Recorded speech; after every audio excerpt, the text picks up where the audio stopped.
नमस्कार। मैं डॉक्टर जयंती आप सबका अपने यूट्यूब चैनल जया लिटरेचर में बहुत बहुत स्वागत करती हूँ। आज मैं आपके लिए अपनी पुस्तक झरोखे से एक कहानी लेकर आई हूँ जिसका शीर्षक है आखिर करती क्या हो सारे दिन। तो चलिए सुनते हैं कहानी, आखिर करती क्या हो सारे दिन। लीना की आंखें 5 बजे से पहले ही खुल गईं। अलार्म बाद में बजा। ऐसा बहुधा होता है कि अलार्म बाद में बजता है और लीना उससे पहले ही उठ जाती है। कल मेहमानों के जाने के बाद रसोई और मेहमानों के बर्तनों की सफाई और उन्हें पोंछ कर यथास्थान रखने में रात के 12 बज गए थे, पर नींद यथा समय टूट गई। लीना ने अपनी खुली केश राशि को संभाल कर बैक पिन लगा लिया और स्नान घर की ओर बढ़ गई। 15-20 मिनट बाद नहा धोकर आई तो सीधे ड्राइंग रूम के एक कोने में बने मंदिर की ओर बढ़ गई। लकड़ी से बने मंदिर को उसने क्रॉकरी स्टैंड के ऊपर ही रखा हुआ था। मकान सरकारी था, सो उसी के हिसाब से अपने सामान को लीना और राजेश ने एडजस्ट किया था।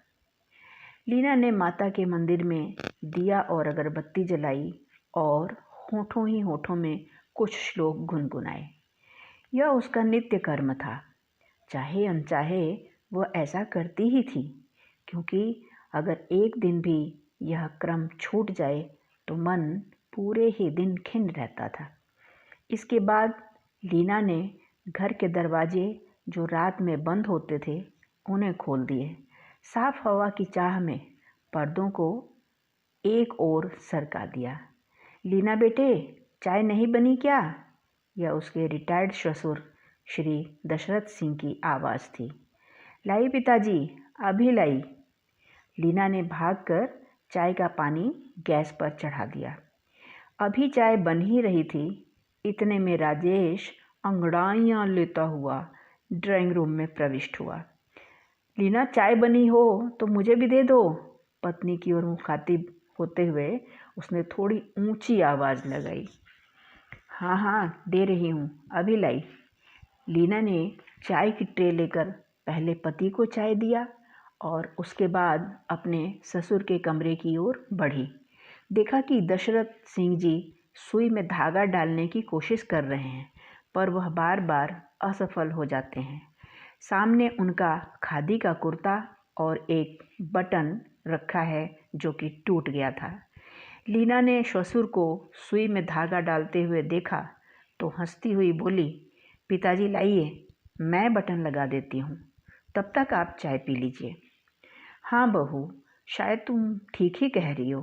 मैं बड़ी देर से कोशिश कर रहा हूँ, पर यह ससुरी सुई। दशरथ ने बहू के सामने ऐसा बोल तो दिया, पर संकोच के मारे अपनी जीभ काटते हुए अपनी चाय लेकर बाहर बालकनी में खड़े खड़े ही चाय पीने लगे। लीना उनकी इस हरकत पर मुस्कुरा उठी। वे अक्सर ही ऐसा किया करते थे। बिना ससुरा या ससुरी के उनकी कोई बात पूरी नहीं हो पाती थी। पुलिस में इंस्पेक्टर पद से रिटायर हुए थे, सो हल्की फुल्की गाली देना तो वो अपना जन्मसिद्ध अधिकार समझते थे। पिताजी, ये बटन तो लग गया, कोई और काम नहीं है सुई धागे का? नहीं बहू, बस ससुरा ये बटन कल पता नहीं कैसे टूट गया था। उफ, मैं भी ना। जब वो कमरे में आए, लीना वहाँ से जा चुकी थी। शर्मिंदगी का एक अवसर आते आते बच गया था। उन्होंने राहत की सांस ली और कुर्ता पहनकर बाहर टहलने निकल गए। लीना ने दोनों बच्चों को जगाकर बाथरूम की ओर ठेल दिया था और अपनी चाय लेकर बैठी ही थी कि राजेश ने आवाज़ दी, लीना, मेरी ब्लू कलर की टाई नहीं मिल रही है, ज़रा देख दो, और कल जो ऑफिस की फ़ाइल संभाल कर रखने को दी थी ना, वह भी निकाल देना। जी अच्छा, कहती हुई लीना ने पहले पति की नीली टाई ढूंढी और फिर फाइल निकालकर मेज पर रख दी। चाय ठंडी हो गई थी। पहले तो लीना ने सोचा गर्म करके चैन से बैठकर पी ले, परंतु बच्चों का नाश्ता बनाने के चक्कर में खड़े खड़े ही 2-3 घूंट में ख़त्म कर रसोई की ओर भागी। थोड़ी ही देर में बच्चों का टिफ़िन तैयार कर दी और पानी की बोतल भर दी। इतने में बच्चे भी स्कूल के लिए तैयार होकर आ गए थे। लीना ने उन्हें नाश्ता दे दिया और अपनी एक्टिवा निकालने लगी। यह उसका नियम था। बच्चों को रोज़ वही बस स्टॉप पर छोड़ने जाया करती थी, क्योंकि पिताजी तो इस समय सैर पर गए होते थे और राजेश को तो तैयार होने के लिए एक मददगार की सदा आवश्यकता महसूस होती थी, जिसके लिए लीना को किचन से भागकर जाना पड़ता था। सो वह यह जहमत नहीं उठाना चाहता था। लीना बच्चों को जब बस स्टॉप पर छोड़कर आई, राजेश तैयार होकर डाइनिंग टेबल पर बैठा नाश्ते का इंतज़ार कर रहा था। लीना ने हाथ पैर धोए और किचन में घुस गई।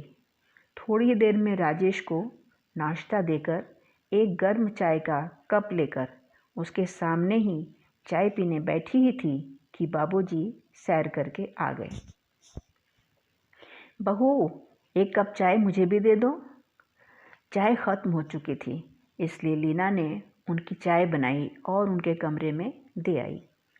अब की बार उसकी चाय फिर से ठंडी हो चली थी, पर लीना का मन उसे फिर से गर्म करने का नहीं हुआ और उसने एक सांस में सारी चाय ख़त्म कर दी। इसके बाद उसने किचन समेटा और बर्तनों को धोकर लगा दिया। अब तक दशरथ सिंह भी नहा धोकर पूजा पाठ कर आए थे। भूख बहुत ज़ोर से लगाई थी। उन्होंने आवाज़ दी, बेटी लीना, लाओ मेरा नाश्ता भी दे ही दो। ससुरी भूख। उन्होंने फिर से जीभ काट ली। क्या सोचती होगी बहू, बात बेबात पर यह गाली निकल जाती है। क्या करूं, आदत छूटती ही नहीं। वे मन ही मन झुंझला उठे। ससुर जी को नाश्ता देकर लीना बेडरूम में जब पहुंची तो वहां का दृश्य देखकर माथा झंझना गया। लाख समझाओ ये ढीठ बच्चे अपनी चादरें नहीं मोड़ेंगे। और तो और गीली तौलिया भी। आने दो, आज लेती हूँ इनकी खबर। नालायक कहीं के। ऐसे ही ड्रेसिंग टेबल को भी फैला रखा था। कहीं कंघी फेंक रखी है तो कहीं तेल की शीशी खुली पड़ी है। लीना बुड़बुड़ाती जा रही थी और ठीक करती जा रही थी। यहाँ से निपटी ही थी कि बहू ये बर्तन ले जाओ।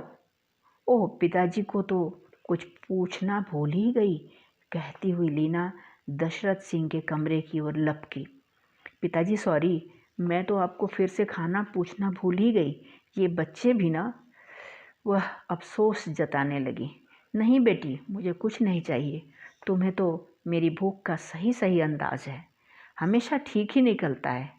पर ये ससुरे बच्चे तुम्हारा काम बढ़ा कर रखते हैं। दशरथ सिंह अपनी रौ में फिर से गाली बोल गए। लीना बर्तन उठाकर जा चुकी थी।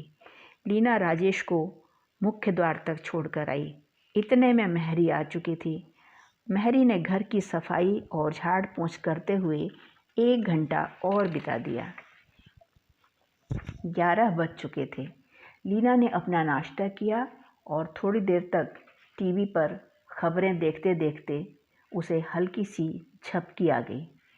बहू, अगर चाय बनाओ तो 1 कप मेरी भी बनाना। ये ससुरी चाय की तलब छूटती ही नहीं। वाक्य का आखिरी हिस्सा धीमा होता चला गया था, पर लीना ने सुन लिया था। मन ही मन सोचने लगी, और गाली की तलब भी तो। पिताजी आपकी चाय, कहती हुई लीना ने उन्हें चाय पकड़ा दी और तेजी से किचन की ओर भागी। पिछले 2 घंटे कब सरक गए पता ही नहीं चला। 1 बज चुका था और बच्चों के आने में 1.5 घंटे ही बचे थे। लीना ने बड़ी स्फूर्ति से दोपहर का भोजन तैयार किया और बच्चों को लेने अपनी एक्टिवा से बस स्टॉप पर जब पहुंची तो 5 मिनट ही बीते होंगे कि बस आ गई।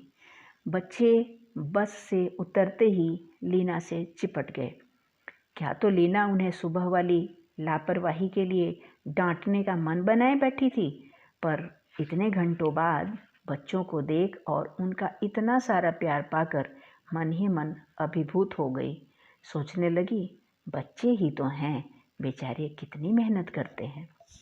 दोपहर का भोजन करते हुए बच्चे स्कूल की बातें किए जा रहे थे। आज स्कूल में ये हुआ, आज वो हुआ, आज रोहन को फिर सज़ा मिली, वगैरह वगैरह। लीना ने बच्चों का बर्तन उठाया, सिंक में पड़े बर्तनों को साफ किया और रसोई समेटी। इतने में बच्चे थोड़ा विश्राम कर चुके थे और अपना अपना गृह कार्य करने में मशगूल हो गए थे। शाम 5:30 बज गए। बच्चे पास के पार्क में खेलने चले गए और लीना ने चाय का पानी चढ़ा दिया। राजेश के आने का वक्त हो चला था। लीना ने कुछ बिस्कुट और नमकीन निकाल लिए। इतने में राजेश की गाड़ी का हॉर्न सुनाई दिया। चाय तैयार हो गई थी। राजेश हाथ मुँह धोकर आ चुका था। शाम की चाय पर दशरथ सिंह भी बेटे बहू के साथ ही चाय पीते थे और सब एक साथ अपनी बातें साझा करते थे। जैसे ही इन्होंने चाय ख़त्म की, नेहा और नीरज ने धम्मा चौकड़ी मचाते हुए घर में प्रवेश किया।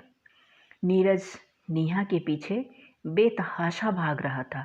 ड्राइंग रूम का महंगा कालीन उनके धूल भरे जूतों से कई जगह से गंदा हो गया था। उसे देखते ही राजेश का पारा 7वें आसमान पर चढ़ गया। वह उन्हें ज़ोर से डपटा। बच्चे सहम कर अध्ययन कक्ष में चले गए, परंतु उन दोनों की आपस में बहस करने की आवाज़ें अब भी आ रही थी। अब राजेश बुरी तरह भड़क चुका था। एक तो आज उसका दिन ऑफिस में तनाव भरा था और अब घर में आकर भी बच्चों ने पहले धमा चौकड़ी करके नए कालीन को सड़ा दिया था, जिसे अभी इसी दिवाली पर ही राजेश और लीना ने खरीदा था, और अब भी बहस कर रहे थे। तनिक शांति नहीं थी। ओहो, ये बच्चे कितने ढीठ हो गए हैं, अभी भी आपस में बहस कर रहे हैं। न इन्हें कोई डर है न शर्म। और लीना की ओर मुखातिब होते हुए बोला, मेरी समझ में नहीं आता लीना कि तुम सारा दिन घर में रहती हो, ये बच्चे इतने बदतमीज होते जा रहे हैं, तुम इन्हें कुछ सिखाती क्यों नहीं? आखिर करती क्या हो सारे दिन? लीना का मुंह खुला का खुला रह गया। धन्यवाद। प्रिय मित्रों, यदि आपको मेरी ये कहानी पसंद आई हो तो कृपया इसे लाइक और सब्सक्राइब कीजिएगा। धन्यवाद। और आपके कमेंट का तो मुझे इंतज़ार है। बहुत ही बेसब्री